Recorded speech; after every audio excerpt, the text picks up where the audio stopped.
Olá, bom dia. Vamos abrir o nosso coração para acolher a palavra de Deus e a sua graça para este dia? Em nome do Pai, do Filho e do Espírito Santo. Amém. Senhor nosso Deus, nós nos colocamos na Tua presença, confiantes na vossa graça que nos sustenta e nos conduz. Por Cristo, Senhor nosso. Amém. Ouçamos o Evangelho de Jesus, narrado por São Mateus. Naquele tempo, enquanto Jesus subia para Jerusalém, ele tomou os 12 discípulos à parte e durante a caminhada disse-lhes: Eis que estamos subindo para Jerusalém, e o Filho do Homem será entregue aos sumos sacerdotes e aos mestres da lei.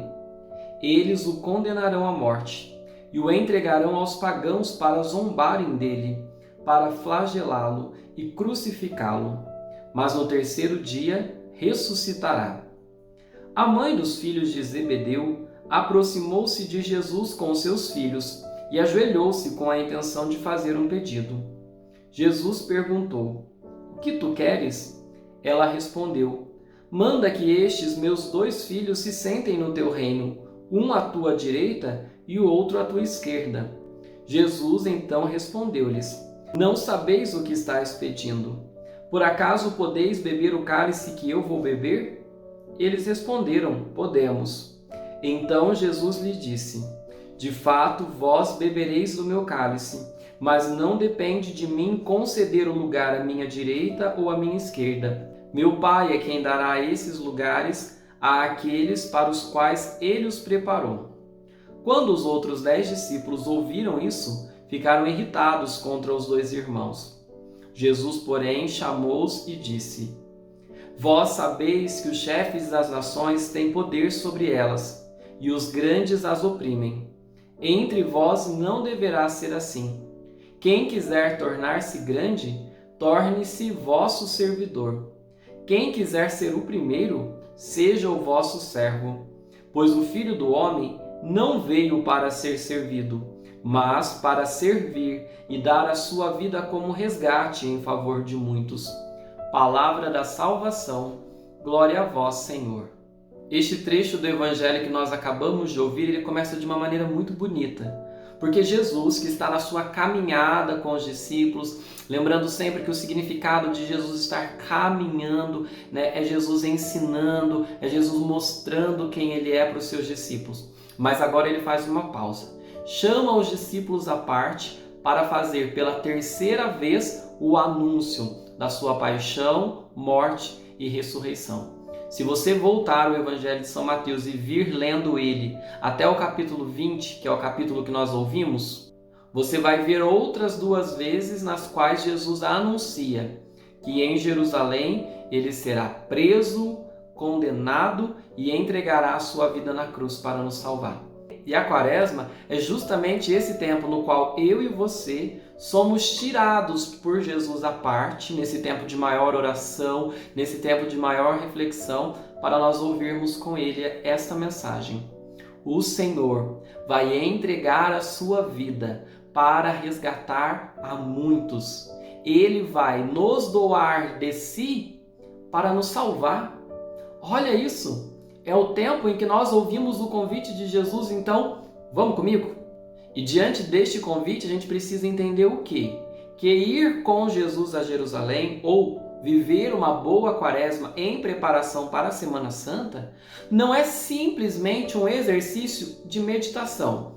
Não é simplesmente um exercício de oração, não. Existe a meditação, existe a oração, mas nós queremos, nesta subida para Jerusalém, compreender como nós devemos viver a nossa fé. Queremos compreender o que Jesus espera de nós. Porque no desenvolvimento do Evangelho a gente percebeu o quê? Que os discípulos não entenderam. Tanto que a mãe de João e Tiago vai até Jesus com eles para fazer um pedido nada a ver. E depois os discípulos, quando ficam sabendo que eles pediram esse status, este poder a Jesus, então eles vão ficar bravos. Então, diante desta cegueira, porque Jesus está falando da morte, da ressurreição dele, e os discípulos estão brigando por causa de poder. Eles estão preocupados com outras coisas que não é o caminho de Jesus. Resumindo tudo, eles não estão entendendo o que Jesus está falando. Jesus está falando de um caminho de entrega da sua vida para resgatar a nossa, e eles estão pensando num caminho de apego à vida e de status e poder. Diante disso, Jesus vai aproveitar para ensiná-los, e aí nós também podemos aprender a lição. Santo Agostinho, ele vai nos dizer que nós temos uma escolha. Ou a gente escolhe o amor ao poder, ou nós escolhemos o poder do amor. Os discípulos, a princípio, estão amando o poder. Eles estão irados entre eles estão brigando. A mãe de Tiago e João estão ali em toda aquela situação porque eles querem o poder, porque eles querem um status, eles querem um lugar de honra, um lugar de privilégio, eles querem uma atenção diferenciada.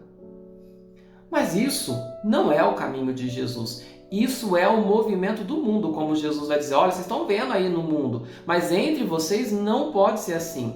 Entre vocês é preciso que vocês conheçam o poder do amor. Porque o poder da cruz de Jesus é o amor.